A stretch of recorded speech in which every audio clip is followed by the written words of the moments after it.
5 गलतियां अगर तुमने कर दी ना, तो जैसे 11th बर्बाद हुई थी 12th भी बर्बाद हो जाएगी। एंड आज हम उन 5 मिस्टेक्स के रिलेटेड डिस्कशन करने वाले हैं जो कि हम हर साल, जो कि 1 साल का जिनके पास टाइम होता है उनके साथ डिस्कशन कर रहे होते हैं, बट हमें पता है कि ये गलतियां आप अवेयर करवाने के बावजूद फिर भी करते हैं, राइट? तो हम डायरेक्टली उन पॉइंट्स पर जंप करेंगे। तो सबसे पहले जो एक इंपॉर्टेंट पॉइंट है, हमें सबसे पहले एक कॉमन फीलिंग आ रही होती है कि हमारी 11th वेस्ट हो चुकी होती है।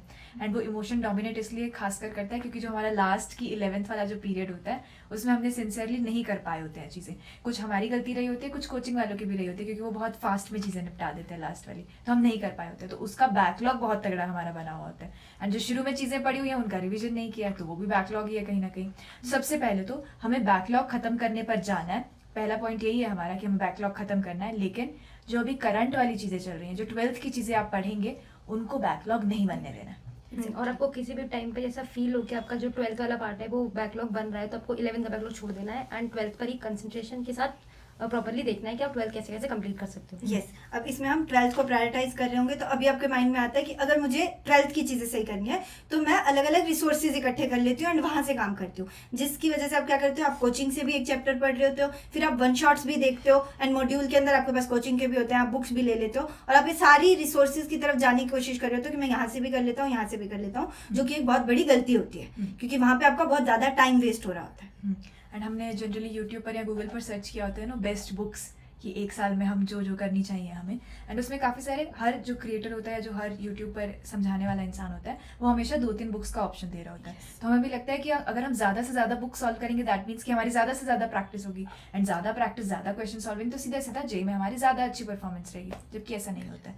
पूरे 1 साल में एक रिसोर्स भी अच्छे से हम नहीं फॉलो कर पाते हैं। तो आपका ये सोचना कि फॉर एग्जाम्पल जीओसी वाला पार्ट है, तो जीओसी के हमने स्टार्टिंग के 20 क्वेश्चन एम एस चौहान से लगा लिए, फिर स्टार्टिंग के 20 क्वेश्चन हिमांशु पांडे से लगा लिए, आपने ओवरऑल एग्जैक्टली इतना सही पार्ट किया। हाँ, क्योंकि वो जो बुक्स होती हैं वो एकदम स्टैंडर्ड मटेरियल होते हैं, तो वो स्टैंडर्ड क्वेश्चंस ही रख रहे होते हैं आपके लिए।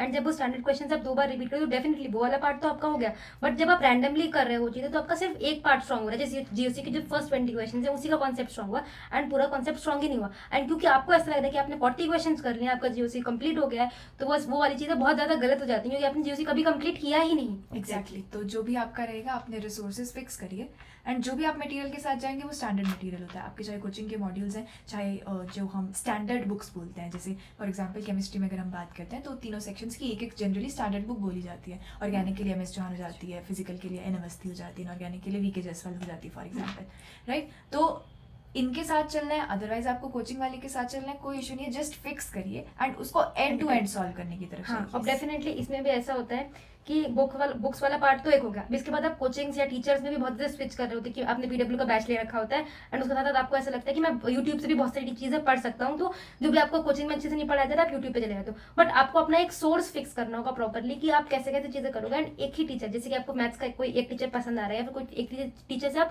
अच्छे से सॉल्विंग कर पा रहे हो या फिर आपको कॉन्सेप्ट क्लैरिटी उनसे मिल रही है, तो आपको हर चैप्टर के अलग अलग टीचर नहीं करना है। जैसे अगर आपको मॉडर्न फिजिक्स किसी से समझना है तो डेफिनेटली आप 4 टीचर से नहीं समझने जाओगे क्योंकि चारों टीचर्स एक जैसे ही पढ़ाएंगे, डेफिनेटली सारे टीचर्स अच्छा ही पढ़ाते हैं, बट आपको अपने लिए बेस्ट क्या है वो चूज करना होगा एंड उसे फिक्स करिए। और इसी के साथ साथ जो तीसरा पॉइंट निकल करके आ रहा है कि बहुत ज़्यादा लेक्चर्स, बहुत ज़्यादा थ्योरी के साथ नहीं अलाइंड रहिएगा। ये तो गॉड टीचर्स हैं, ये कोटा के बेस्ट टीचर्स हैं, या फिर इन्होंने स्टैंडर्ड बुक्स के यही ऑथर्स हैं, तो हम बहुत सारे अलग अलग टीचर्स से, एक जिनसे समझ आ रहा है, एक जिनसे पढ़ के मज़ा आ रहा है, और एक ये तो गॉड टीचर्स हैं, तीनों के हमने लेक्चर्स लगा लिए। नहीं, थ्योरी लेक्चर्स के साथ अलाइन नहीं रहिएगा। सबसे ज़्यादा खुद को अलाइन कीजिए कि हम प्रॉब्लम सॉल्विंग में जा रहे हैं, हम क्वेश्चन सॉल्व कर रहे हैं। एक्चुअल जो आपकी पेपर में जो चीज़ हेल्प करने वाली है वो यही हेल्प करने वाला है कि आप खुद से क्वेश्चन सॉल्व कर पा रहे हैं या नहीं कर पा रहे हैं। Exactly, क्योंकि लेक्चर्स में ऐसा होता है ना कि आप देख रहे होते हो कि टीचर सॉल्व कर रहा है, आप कभी भी खुद सॉल्व नहीं करते हो, तो उस तरफ जाना है कि इंटेंशनली खुद को सॉल्विंग की तरफ अपने आप को पुश करना है। और अगर आप अपने सीनियर्स का भी एक्सपीरियंस सुनोगे ना तो वो ये चीज़ एडमिट करते हैं कि जैसे उनका पेपर पास आया था उन्हें ये रियलाइजेशन था कि उन्होंने सॉल्विंग को बहुत कम टाइम दिया, जिसकी वजह से वो इतना कॉन्फिडेंट ही फील नहीं कर पाते कि वो एग्जाम के लिए रेडी है। हमें वो कॉन्फिडेंस बिल्ड करना है जो कि हम सॉल्विंग के थ्रू कर रहे होंगे।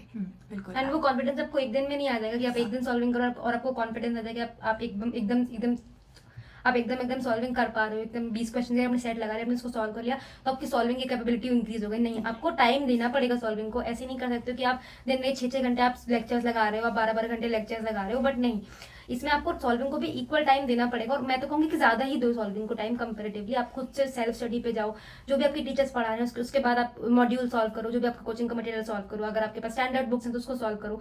अगर आपको ऐसा लग रहा है कि रिविजन नहीं हुआ है, तो जैसे कि अभी हमारा नेक्स्ट पॉइंट है कि आपको रिविजन को कभी स्किप नहीं करना है।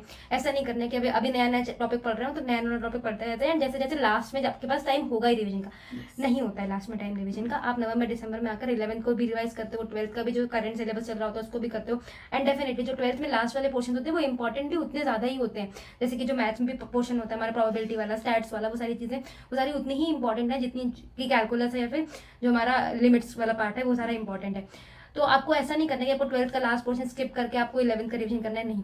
आपका 12th भी उतना ही इंपॉर्टेंट है, उतना ही 11th इंपॉर्टेंट है, बट आपको टाइम नहीं मिलेगा लास्ट में करने के लिए कि आप 12th का पोर्शन भी लास्ट के लिए रिवीजन के लिए छोड़ो, आपको साथ साथ ही रिवाइज करना पड़ेगा। हाँ। इंपॉर्टेंटली पेपर के पास जाकर के हम दूसरी चीज़ों पर भी अपनी एनर्जी लगा रहे होते हैं। आपको अपनी paper solving skills, overall paper कैसे मैनेज करते हैं, ये एग्जैक्ट आपका पेपर जब आ रहा होता है तो दूसरी चीज़ें स्ट्रेस आने लगता है, या हमें खुद के माइंडसेट को अलग तरीके से बिल्ड करना होता है। तो जो चीज़ें, ऐसा थोड़ा ना होगा कि उस टाइम पर आकर के आप 1 साल पहले पढ़ी हुई चीज़ या 2 साल पहले पढ़ी हुई चीज़ फिर से रिकॉल करेंगे और वो आपको आसानी से याद आ जाएगी, नहीं ना।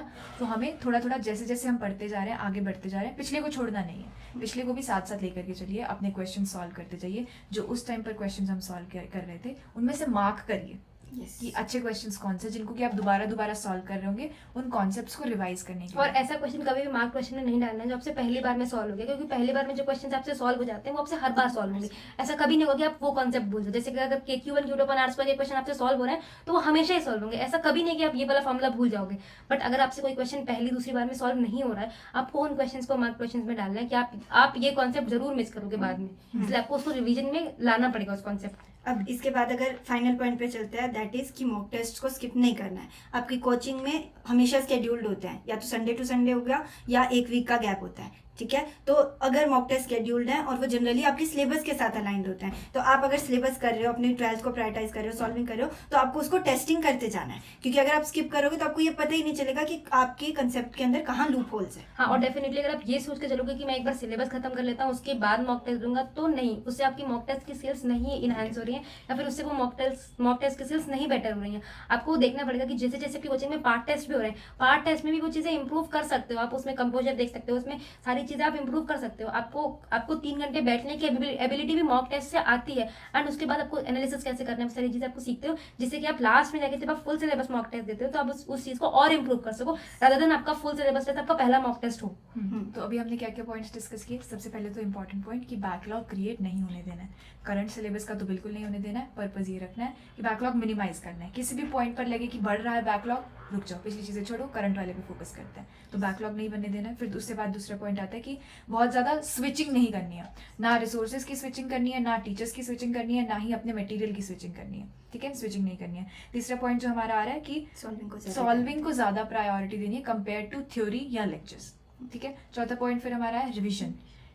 ये वो पॉइंट्स एक्चुअली में जो आप भूलते हैं, जिन पर आप सबसे ज्यादा इग्नोर कर रहे होते हैं, बाद में रिग्रेट करते हैं। और आप ये सारे थॉट्स आपके होते हैं कि मैं लास्ट में रिवीजन कर लूंगा, मैं लास्ट में मॉक टेस्ट दे दूंगा, लास्ट कभी नहीं आता है। आप अभी जैसे जैसे चल रहे हो, नवंबर दिसंबर कब आ जाएगा आपको पता भी नहीं चलेगा। एग्जैक्टली। तो चौथा पॉइंट हमारा था कि रिवीजन को प्रायोरिटी देनी है। कोई भी आपका टॉपिक, कोई भी आपका कॉन्सेप्ट ऐसा नहीं होना चाहिए कि 3 हफ्ते से ज्यादा वो पीछे छूटा है, ठीक है। 2 हफ्ते 3 हफ्ते आपको बार बार रिविजिट करना पड़ेगा, ठीक है। चौथा पॉइंट ये था। पांचवा पॉइंट था मॉक टेस्ट 2। सबसे बड़ी गलती होती है कि लोग मॉक टेस्ट देते ही नहीं है, और देते हैं तो उनको एनालाइज नहीं करना। हाँ, और अभी के टाइम पे आप ये सोचते हो कि आपके पार्ट टेस्ट चल रहे हैं तो पार्ट टेस्ट कौन ही देता है, नहीं, सबको देने होते हैं वो पार्ट टेस्ट, क्योंकि वो आपके एक तो आपका जो करंट टॉपिक चल रहा होता है उसका रिवीजन भी हो रहा होता है, उसका आपको सॉल्विंग भी हो रही होती है, वो सारी चीज़ हो रही होती है, एंड साथ में आपकी मॉक टेस्ट देने की हैबिट भी इंक्रीज हो रही होती है। बिल्कुल, ठीक है। तो ये सारी चीज़ें वो हैं जो कि आपकी जेई प्रिपरेशन को डिफाइन कर रहे होते हैं, तो इनको छोड़ के आप नहीं चल सकते हो आगे। ऐसा कोई भी स्टूडेंट या कोई भी टॉपर नहीं है जिसने इन 5 में से कोई भी एक पॉइंट भी इग्नोर किया हो। तो ये वो पॉइंट्स हैं, ठीक है। एंड ये सारे ही वही पॉइंट्स हैं जो कि हम आउटलायर्स में साथ में बैठ करके ट्रैक कर रहे होते हैं, 1-on-1 ट्रैक कर रहे होते हैं। ये 5 पॉइंट्स इंपॉर्टेंट तो हैं, इंपॉर्टेंट, बहुत ज़्यादा इंपॉर्टेंट है कि जैसे हम बात करें कि आपकी जेई प्रिपरेशन को डिफाइन करती हैं ये चीज़ें। बट ये सारी चीज़ें क्योंकि आप पहली बार जेई दे रहे हैं, आपका ये पहला एक्सपीरियंस होने वाला है, तो साथ ही साथ इक्वली ये चीज़ भी उतनी ही इंपॉर्टेंट होती है कि आप प्रॉपर गाइडेंस में चलें। वो बहुत एक बड़ा रोल प्ले करते हैं। एक हमारी खुद की चाहत कि हम काम करना चाहते हैं, नहीं करना चाहते हैं, एंड एक्सटर्नल एनवायरनमेंट से अगर कोई चीज़ चाहिए होती है तो वो होती है गाइडेंस। सही रास्ता क्या है या गलत पर तो नहीं जा रहे ना। ठीक है, तो ये 5 चीज़ों पर काम करना है। 5 सबसे बड़ी मिस्टेक्स हैं अगर हम लॉन्ग टर्म की बात कर रहे हैं, अगर हम जे प्रिपरेशन सिंसियरली और सीरियसली करना चाहते हैं तो। ठीक है, इन पर काम करो, डेली का टारगेट बनाओ, कंसिस्टेंसी पर ध्यान दो कि हम डेली कर रहे हैं चीज़ें। Okay, all the best, take care, मिलते हैं आगे।